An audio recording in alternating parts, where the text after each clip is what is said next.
There's lots of ways that comics got out of control. Some of it is a small, struggling company becomes a big corporation. What comes with it is a more is better attitude. Marketing becomes more formal.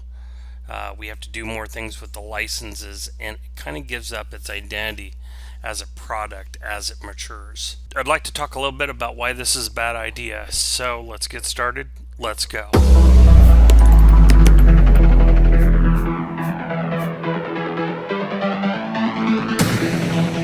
First of all, a disclaimer. I'm a team book guy. Kind of always has been. My first comic was Avengers 188. It was a great comic, and that's when I got hooked on comics. And I was really a team book guy ever since. So this is going to be focused mainly on teams. One of the places that comics go wrong is that when they have an original concept for a team, and both Marvel and DC do the same thing, the teams grow to a size. Well, what they used to do is, as more characters came along and got introduced to the team, well, then they would right size the team. And then sometime in the 90s, they kind of got away from that. Well, they did a little bit in the 80s too, because Avengers had West Coast Avengers, and Justice League had Justice League Dark, and that was more 90s. Justice League Dark, Justice League International. So there were other titles, but having too much of one thing doesn't make it better. Sometimes having less has more value. Keeping the teams at like 7 or 8 meant that you had more time to embrace the characters and get to know them and get to know their backstories, and you could have characters come and go and reintroduce old characters. You could have drama with the reintroduction. You could have it was really serialized story. And when they went to just hey, we're going to have 5 different Avengers books or 5 different X-Men books, well, then they lost value. They weren't as special anymore. There used to be just Chris Claremont's X-Men. Or, there's been lots of variations of X-Men, but, you only had one X book, and you waited every month for that title. It was special. And when it stopped being special, people bought less. And yeah, sometimes they did it because they want to reach out and they want more marketing, more licenses, more characters and stuff like that. But you're diluting the actual story. I see the movies do this sometimes. It's really hard in a team group movie to give the proper attention to all the characters. I think they've gotten better the last few years. The Avengers movies weren't too bad.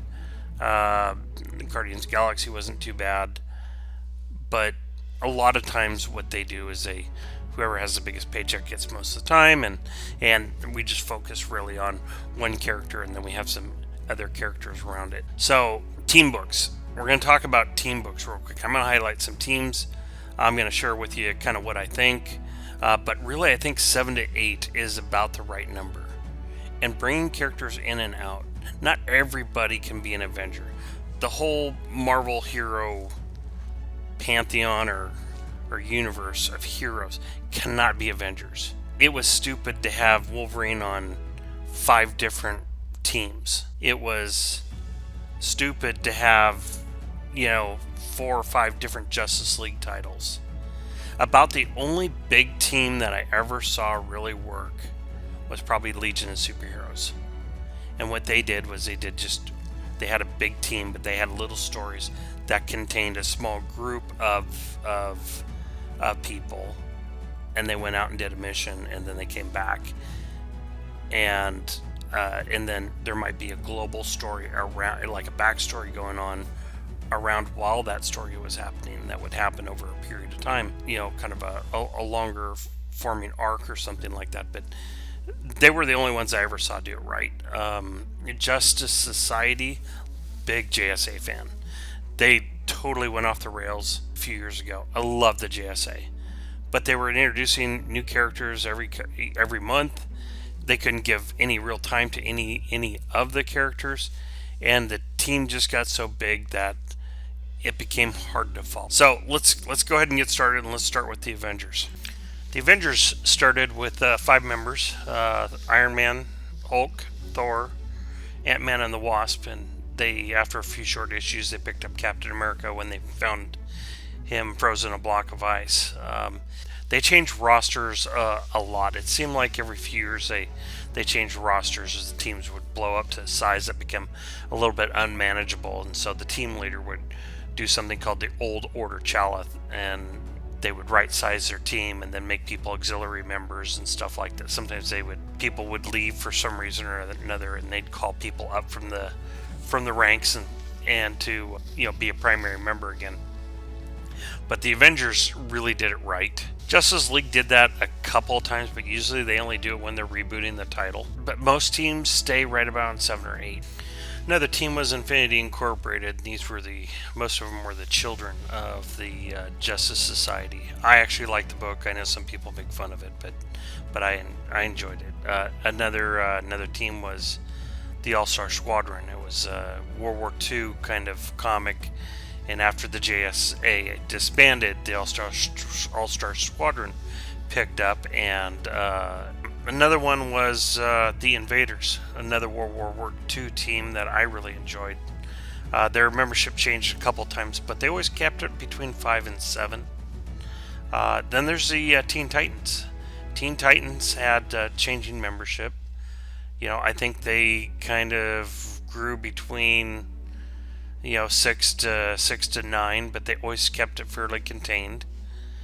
And they just had members come and go. But when those members left and they came back, it was exciting because you hadn't seen these people in a while. So, like, just say Hawk and Dove would leave and then they'd come back, or you'd have Aqualad or Wonder Girl or all sorts of characters.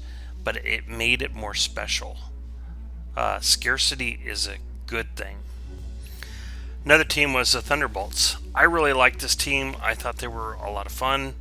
I liked that Hawkeye kind of picked up after the leader left. The leader was Baron Zemo. I liked that it was a bunch of villains that were trying to masquerade as heroes.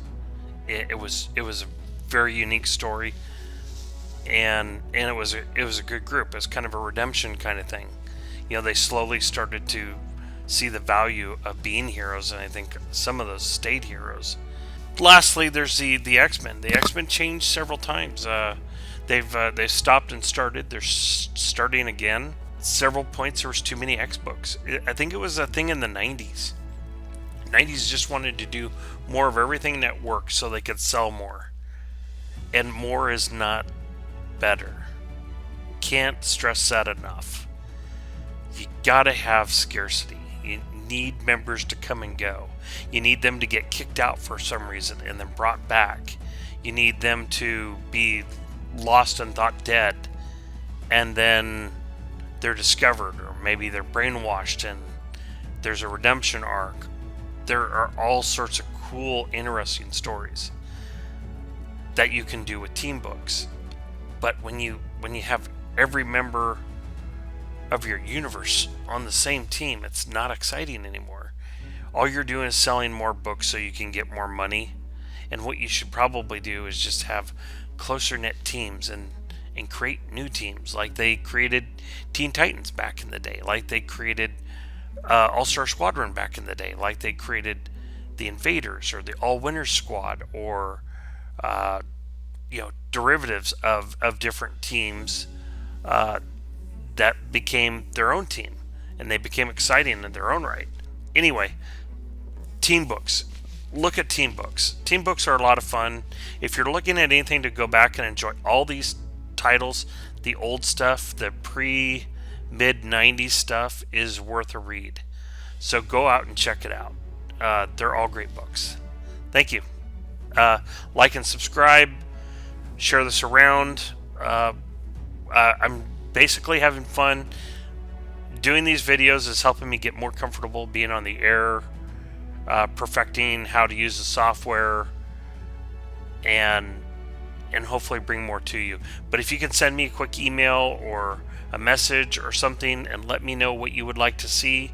I'm getting up a Instagram page so that I can communicate with some of you. Certainly you can contact me through YouTube, but talk to me and tell me what kind of stuff that you would like. We will be doing live streams at some point in the near future, but I'm trying to get my subscriber base up enough. So I'm trying to find my balance. I'm trying to find the wind. to my sales, and we'll just keep going. I tell you, one of the things I like doing the most is when I take an old clip of something like the last video where I took Captain Marvel and I took an old Shazam clip and embedded in, and I don't know, it's probably a no, but since I'm not monetized right now, I'm not going to worry about it too much. But it is kind of exciting just to throw little things in like that. So anyway, thank you. Have a great week, and we'll talk to you later. Bye.